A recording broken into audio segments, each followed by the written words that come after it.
వరలక్ష్మి వ్రతానికి నేనైతే గోల్డ్ లేకపోతే సిల్వర్ అయినా సరే ఎలా కొంటాను అనేది ఈ వీడియోలో మీతోటి షేర్ చేసుకుంటాను. దానికోసం నేను మనీ ఎలా సేవ్ చేసుకుంటాను, ఇప్పుడైతే ఒక 35 డేస్ అయితే ఉంది కదా మనకు ఛాన్స్.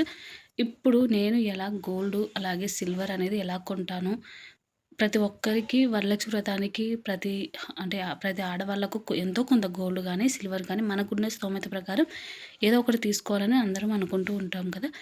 దానికి నేను ఎలా ప్లాన్ చేసుకుంటాను అనేది ఈ వీడియోలో మీతో షేర్ చేసుకుంటానండి. ఇక వీడియోని చివరి వరకు చూసి మీకు నచ్చితే కనుక సబ్స్క్రైబ్ అయితే చేసేసుకొని ఇక వీడియోలోకి అయితే వెళ్ళిపోదాం. మంది వరలక్ష్మి వ్రతం అనే తలకల్లా మంచిగా కాస్ట్లీ చీరలు కొంటూ ఉంటాము. అంటే కాస్ట్లీ అంటే రేట్ ఎక్కువ పెట్టి మనం ఎక్కువగా చీరలు కొంటూ ఉంటాము. అలాగే డెకరేషన్‌కి ఎక్కువగా మనం అమౌంట్ అనేది వేస్ట్ చేస్తూ ఉంటామండి. నేనైతే డెకరేషన్ కంటే మనం ఒక్కసారి ఇన్వెస్ట్‌మెంట్ చేసామనుకోండి డెకరేషన్‌కి, ఇంకా ఎక్కువగా అయితే మనం కొనాల్సిన అవసరం ఉండదు. అయినా కూడా డెకరేషన్ ఎక్కువ ఎక్కువ చేయాల్సిన పని కూడా లేదండి. ఎంత సింపుల్‌గా, ఎంత ప్రశాంతంగా చేసుకుంటే అంత బావుంటుంది. మిడిల్ క్లాస్ ఫ్యామిలీలో మనము మనీ అనేది ఎక్కువగా వేస్ట్‌గా ఖర్చు పెట్టకూడదు అనేది నా అభిప్రాయం అండి. ఇది చాలామందికి నచ్చకపోవచ్చు. ఎందుకంటే మన సంవత్సరంలో ఒకసారి చేసుకుంటాం. మంచిగా డెకరేషన్ చేసుకోవాలి. రిటర్న్ గిఫ్ట్‌లు అనేది మంచిగా కాస్ట్‌లీవి ఇవ్వాలి. అలాగే అంటే ఇంటికొచ్చినోళ్ళకు మనం వాయినం ఇస్తాం కదా! అది కూడా మంచిగా కాస్ట్‌లీగా ఇవ్వాలి. మంచి కాస్ట్‌లీ శారీస్ ఉండాలని అనుకుంటూ ఉంటాము. నాకైతే నా అభిప్రాయం ప్రకారం అయితే అలా చేయాల్సిన అవసరం లేదండి. ప్రశాంతంగా కూర్చొని మీరు హాఫ్ అన్ అవర్ కాకుండా 1 అవర్ అయినా సరే పూజ అనేది ప్రశాంతంగా చేసుకోవాలండి. ఇప్పుడు వేస్ట్‌గా మనం ఖర్చు పెట్టుకోవడం వల్ల ఎక్కువ ఎక్కువ లగ్జరీగా అప్పులు చేసి కూడా పూజలు చేసేవాళ్ళు ఉండారు. అంత అవసరం లేదు. అప్పు చేయాల్సిన అవసరం లేదు. ఏ పూజకైనా సరే మనకు నచ్చినట్టుగా మనం చేసుకోవాలి. అంతే తప్ప ఖర్చు ఎక్కువ పెట్టాల్సిన అవసరం లేదండి. కాబట్టి ఇక్కడ మనం వేస్ట్ ఖర్చులనేది ఇక్కడ తగ్గించుకొని మనం గోల్డ్ లేకపోతే సిల్వర్ మీద ఇన్వెస్ట్‌మెంట్ చేయొచ్చు. ఈజీగా అయితే సిల్వర్ అయితే కొనొచ్చండి. మీరిచ్చే రిటర్న్ గిఫ్ట్స్ కట్ చేసేసి ఓన్లీ పసుపు, కుంకుమము, శనగలు, తమలపాకు, ఒక బ్లౌజ్ పీసు ఇస్తే సరిపోతుంది. రిటర్న్ గిఫ్ట్స్‌కి ఇచ్చే అమౌంట్‌లో మీకు ఈజీగా సిల్వర్ కాయిన్స్ అయితే 10 గ్రామ్స్ అయితే ఈజీగా వస్తుందండి. ఇలా వేస్ట్‌గా ఖర్చు పెట్టుకోవాల్సిన అవసరం లేదు. మన రిటర్న్ గిఫ్ట్స్ అవి ఇవ్వాల్సిన అవసరం లేదు కదా! ఇలాంటి చిన్న చిన్న టిప్స్ అయితే నేను ఫాలో అయిపోతాను. నేను మాక్సిమం వాయనానికి అనేది ఇట్లా ఎక్కువగా వేస్ట్‌గా ఖర్చు అనేది పెట్టనండి. అలాగే శారీస్ కూడా నేను ముందుగానే ఆఫర్స్ ఉన్న టైంలో అలా తీసుకోవడానికైతే ట్రై చేస్తాను. ఎక్కువగా కాస్ట్ ఒక 500 పెట్టేసి తీసుకుంటానండి. అంతకు మించి ఎక్కువగా అవసరం కూడా లేదు.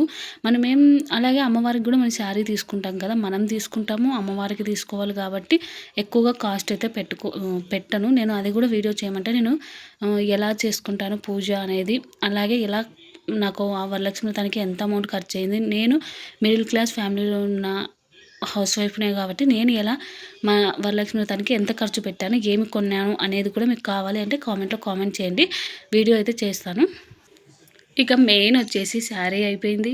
పూజ కోసం మనం అదే వాయనం ఇచ్చేది అవన్నీ అయిపోయినాయి. ఇప్పుడు మెయిన్ వచ్చేసి డెకరేషన్. ఇది ఎవరు కనిపెట్టారో నాకైతే అస్సలు అర్థం కావట్లేదండి. డెకరేషన్ ఎందుకంత చేస్తారో తెలీదు. ఒకవేళ మీకు చెయ్యాలి ఓపిక ఉంది అంటే మీరు ఓన్‌గా క్రియేట్ చేసుకోండి. అది కూడా మన మైండ్ రిలాక్స్ అవుతుంది. అలాగే మీకు నచ్చిన విధంగా డెకరేషన్ చేసుకోవచ్చు. అంతే తప్ప ఎక్కువ ఎక్కువ కాస్ట్లీ ఐటెమ్స్ తెచ్చి డెకరేషన్ చేయాల్సిన అవసరం లేదు. కొంతమంది అయితే అంటే వాళ్ళకి డబ్బులు ఉంది కాబట్టి వాళ్ళు చేసుకుంటున్నారు. కానీ మన మిడిల్ క్లాస్ ఫ్యామిలీస్ కూడా అలాంటి వీడియోస్ యూట్యూబ్‌లో చాలా చూసి చూసి మనం కూడా అలా చేసుకోవాలని ఉండొచ్చు. చేసుకోవాలని ఉండాలి. కానీ మన బడ్జెట్ మనం కూడా చూసుకొని చేసుకోవాలి కదా! అలా కాకుండా అప్పులు చేసి మరి మంచిగా ఆహ్, అదేంది డెకరేషన్ చేసే వాళ్ళని పిలిపించుకొని మరీ డెకరేషన్ చేసుకొని కూడా చాలామంది చేస్తున్నారు. దానికి అంత అవసరం లేదండి. మీరు ఒక్కసారి ఓన్లీ డెకరేషన్‌ది వెనకాల క్లాత్ ఉంటుంది. అది క్లాత్ ఒక్కటి తెచ్చుకొని మనం సింపుల్‌గానే చేసుకోవచ్చు. అసలు ఏం డెకరేషన్ లేకపోయినా కూడా చాలా ఈజీగా అయితే మనం పూజ అయితే చేసుకోవచ్చండి. ఎంత సింపుల్‌గా చేసుకుంటే అంత బెస్ట్. మన ఇంట్లో ఉన్న వస్తువులతోని చాలా ప్రశాంతంగా అయితే చేసుకోవచ్చు. ఎక్కువగా ఇంట్లోకి ప్లాస్టిక్ వస్తువులను ఎక్కువగా తీసుకురాకుండా చూసుకోండి. ఇదంతా వేస్ట్ ఖర్చేనండి. అప్పటికి మనం ఇంత వేస్ట్ ఖర్చు పెట్టే బదులు మనం ఒక గోల్డ్ కాయిన్ లేకపోతే సిల్వర్ కాయిన్ ఈజీగా కొనగలము. మీరు ఒకసారి ఆలోచించండి. ఇవన్నీ వేస్ట్ ఖర్చుల కిందకే వస్తాయి. మనము పూర్వకాలంలో ఎలా చేసేవాళ్ళు పూజలు అసలకి సింపుల్‌గా జస్ట్ ఒక దీపము, ప్రసాదము, అది ప్రసాదాలు కూడా ప్రసాదాల గురించి చెప్పడం మర్చిపోయాను.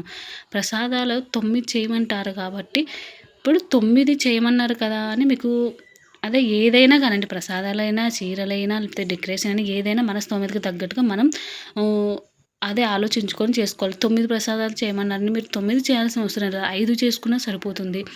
అది కూడా మీరు ఎంత చేయగలరు అనేది ఆలోచించుకొని చేయాలి. అన్నిటికీ మనం మనీ అనేది ఎక్కువగా పెట్టుకోని అవసరం లేదు. నేను ఇలా చెప్తున్నాను చాలామందికి నచ్చకపోవచ్చు. ఎందుకంటే అమ్మవారికి పెట్టే ప్రసాదాల కాడ, బట్టల కాడ, డెకరేషన్‌ల కాడ మనం చూసుకుంటామా అని. అమ్మవారు అయితే ఏం చెప్పలేదు కదా! మీరు ఇన్ని తీసుకురండి, మీరు ఇంత కాస్ట్‌లీగా చేయండి నాకని. మనం ప్రశాంతంగా, హ్యాపీగా, సంతోషంగా చేయాలి. మనం పూజ చేసేటప్పుడు వేరే వాళ్ళు ఇలా చేశారు, అలా చేశారు, లేకపోతే వేరే వాళ్ళు వాళ్ళకుంది వాళ్ళు చేసుకున్నారు, మనకు లేదని బాధపడుకుంటా అవసరం లేదండి. ఒకరి గురించి ఆలోచించాల్సిన అవసరం లేదు. మనకు నచ్చిన విధంగా చేసుకోవచ్చు. ఇవన్నీ నేను ఎలా సేవింగ్ చేస్తానని చెప్తున్నాను కదా! ఇవన్నీ కట్ చేసుకుంటూ వచ్చామంటే మనకు మనీ అనేది ఈజీగా సేవ్ అయితే అవుతుందండి. ఇవన్నీ సేవింగ్ టిప్సే.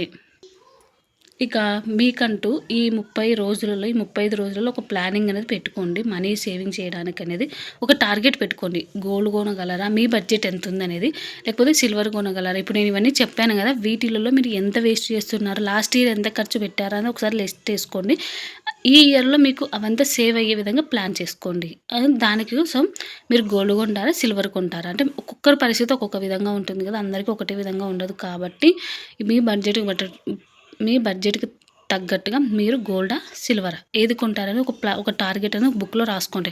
లేకపోతే గోల్డ్, లేకపోతే సిల్వర్ ఈ రెండిట్లో ఏది కొంటారని, ఎన్ని గ్రామ్స్ కొనగలను నేను, లాస్ట్ ఇయర్ ఇంత అమౌంట్ వేస్ట్ చేశాను, ఇప్పుడు ఇవన్నీ తగ్గించుకుంటే ఎంత ఎంత సేవ్ చేయగలను, ఎంత కొనగలను అనేది ఒక టార్గెట్ అని పెట్టుకోండి. అది ఇప్పుడు ప్రతి ఒక్కరికి ఒక్కొక్క విధంగా ఉంటుందండి. నేనైతే ఈసారి ఒక 20 గ్రామ్స్ దాకా సిల్వర్ అయితే కొనాలని ప్లాన్ చేశాను. మ్యాక్సిమం నేను ఏ ఇయర్ అయినా గానీ వేస్ట్ అయితే చెయ్యను. అంటే డెకరేషన్‌కి ఎక్కువగా పెట్టను. బట్ అయినా కూడా నేను మీకు రీసెంట్‌గా వీడియోస్‌లలో చెప్పాను కదా!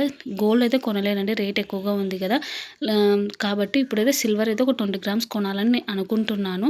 బట్ ఇంకేమవుతుందో తెలీదు. మాక్సిమం సేవ్ చేయడానికైతే ట్రై చేస్తాను. చాలా ఖర్చులైతే ఉన్నాయండి.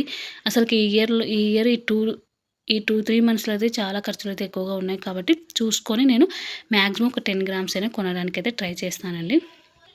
ఎవ్రీ ఇయర్ అయితే ఒక గ్రామ్ అయితే గోల్డ్ కొనేదాన్ని. బట్ ఈ ఇయర్ కుదురుతుందో లేదో తెలీదు.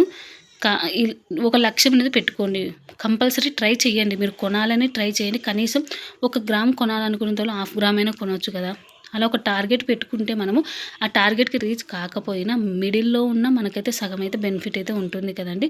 మీరు గోల్డ్ కొనాలి అనుకుంటే ఎంత అవుతుంది? ఎంత సేవ్ చేసుకోవాలి? ఎలా సేవ్ చేసుకోవాలని ప్లానింగ్ చేసుకుంటే సరిపోతుంది. ఈ సేవింగ్ చేయడం స్టార్ట్ చేసినప్పుడు ఒక బాక్స్ సెపరేట్‌గా పెట్టుకోండి.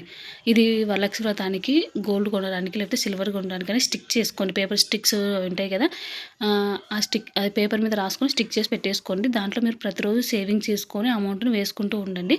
అది ఓన్లీ గోల్డ్ లేకపోతే సిల్వర్ అయితే మీరు ఏది కొనాలనుకుంటున్నారో దానికి మాత్రమే యూజ్ చేయాలి. ఒకసారి వేసిన అమౌంట్‌ని మళ్ళీ తీయకూడదు. అదైతే గుర్తుపెట్టుకోండి.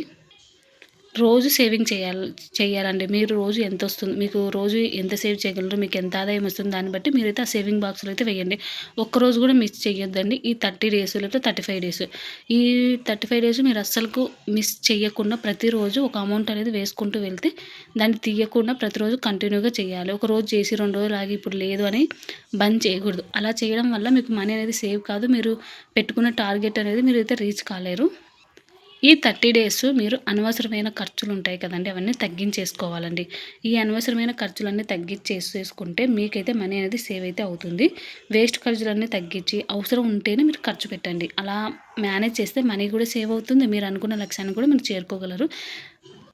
ఇంకా మీరు సేవ్ చేయాలనుకుంటే మీరు ఇంకా పక్కన అంటే పార్ట్ టైమ్ జాబ్ లాగా చేసుకొని ఏదైనా మీరు ఇంట్లో చేయగలిగినది ఉంటే అలా అయినా కూడా మీరు పార్ట్ టైమ్ జాబ్ లాగా కూడా ఈ నెల రోజులంటే పార్ట్ టైమ్ జాబ్ అని ఏమీ ఉండదు కదా! కాబట్టి ఏదైనా మీరు చేయగలరు. మీరు ఒక బిజినెస్ లాగా స్టార్ట్ చేసేటోళ్ళనుకోండి, మీకు ఎక్కువగా అమౌంట్ అనేది సేవ్ చేసుకోవడానికైతే ఉంటుంది. మీకు ఎవరైనా అమౌంట్ గిఫ్ట్ ఇచ్చినారనుకోండి, అంటే మీరు ఊరికెళ్ళినప్పుడు అలా అమౌంట్ ఉంటుంది కదా! అది కూడా ఇప్పుడు గోల్డ్ మీద ఇన్వెస్ట్‌మెంట్ అయితే చేయండి. గోల్డ్ సేవింగ్‌లో కంపల్సరీ వేసేసుకోండి అమౌంట్‌ను. ఎందుకంటే మీకు కూడా ఒక గుర్తుంటుంది. ఒక 500 రూ. 100 దాంట్లో వేసేసుకుంటే మీకు ఈజీగా అనేది ఎక్కువగా గోల్డ్ కొనడానికైతే ఛాన్స్ ఉంటుందండి. గోల్డ్ రేట్ అనేది ఎప్పుడూ ఒకేలా ఉండదు కదా! సిల్వర్ రేట్ కూడా ఎప్పుడూ ఒకేలా ఉండదు. కాబట్టి మీరు వరలక్ష్మి వ్రతం దగ్గరగా ఉన్నప్పుడు ఒక 1 డే, 2 డేస్ ఆ టైంలో ముందే తీసేసుకోండి సరిపోతుంది. ఆ రోజే అంటే మనకు కుదరదు. మనం పూజలు చేసుకుంటూ ఉండేటప్పుడు ఆ టైంలో కుదరదు కదా! కాబట్టి ఒక రోజు ముందే తీసేసుకొని పెట్టేసుకోండి. ఒకవేళ మీకు గోల్డ్ గానీ, సిల్వర్ కానీ సరిపోయే డబ్బులు లేకపోతే మీరు మీ హస్బెండ్ని అడిగిపించుకొని వేసేసుకోండి. ఎందుకంటే మన దగ్గర లేదు కదా, ఒక 500 తక్కువైంది ఎందుకులే అని దాన్ని అలాగే పెట్టేసుకుంటే అది ఇంక ఖర్చు అయిపోతుందండి. కాబట్టి ఆ ఉన్న అమౌంట్‌లో నుంచి మీరు ఇంకొక 500, 1000 అంటే ఏమంత ఎక్కువ ఏం కాదు కదా, మనము ఇంట్లోకి కాబట్టి తీసేసుకొని గోల్డ్ అయితే కొనేసుకోండి. కానీ ఇది నేను చెప్పేది ఏంటంటే ఎప్పుడూ కూడా అప్పు చేసి మాత్రం గోల్డ్ మీద, సిల్వర్ మీద అస్సలు ఇన్వెస్ట్‌మెంట్ చేయొద్దండి. అప్పు చేయొద్దు. ఫస్ట్ ఆఫ్ ఆల్ అప్పు చేయడమే పెద్ద తప్పు నా దృష్టిలో అయితే.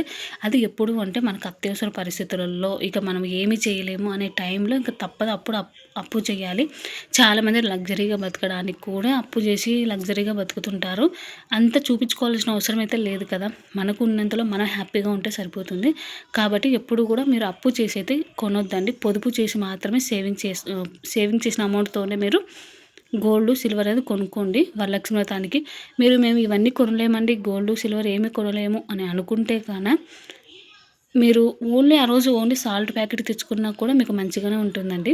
ఇక జీతం ఎక్కువగానే ఉంటేనే గోల్డ్ కొనగలరు. అసలుకు జీతం అంటే శాలరీ అనేది తక్కువ వస్తే మేము కొనలేము అనుకుంటారు. జీతానికి మీరు గోల్డ్ కొనకపోవడానికి అసలు సంబంధమే లేదండి. జీతం ఎంతొచ్చినా కూడా సేవింగ్ అనేది చెయ్యరు.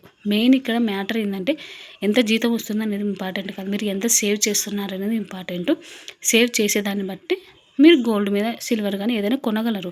సేవ్ చేయకుండా మీకు లక్షలు వచ్చినా ఏం చేసుకోగలం చెప్పండి. దాంతో ఆటోమేటిక్గా ఖర్చులు అనేది ఎక్కువగా పెట్టేసుకుంటూ ఉంటారు. సేవింగ్ చేస్తే మీకు 10,000 వచ్చినా కూడా ఈజీగా మీరు గోల్డ్ అనేది కొనగలరు. ఇది నేను ఇదే చెప్పాలనుకుంటున్నాను అండి. చాలామంది అనుకుంటుంటారు, అబ్బా మాకు జీతం తక్కువ, మాకు ఇంట్లో ఖర్చులు ఎక్కువ అయిపోయినాయి, మేము కొనలేము అనుకుంటారు. కానీ ఒక ప్లానింగ్తో పాటు నేను గోల్డ్ కొనకపోయినా సిల్వర్ అయితే కొనగలం కదండి. సిల్వర్ అయితే కొంచెం మనకు బడ్జెట్లో అయితే ఉంటుంది కాబట్టి సిల్వర్ అయినా కొనగలము. అది కూడా మనకు రేపొద్దున అయితే యూజ్ అయితే అవుతుంది కదా. కాబట్టి ఒక చిన్న ప్లానింగ్తో ఈజీగా అయితే కొనగలరండి. ఇదైతే నేను చెప్పాలనుకుంటున్నాను. ఇక వీడియో అయితే ఇంతైతే ఎండ్ చేస్తున్నాను. మీకు వీడియో నచ్చితే సబ్స్క్రైబ్ చేసేసుకోండి.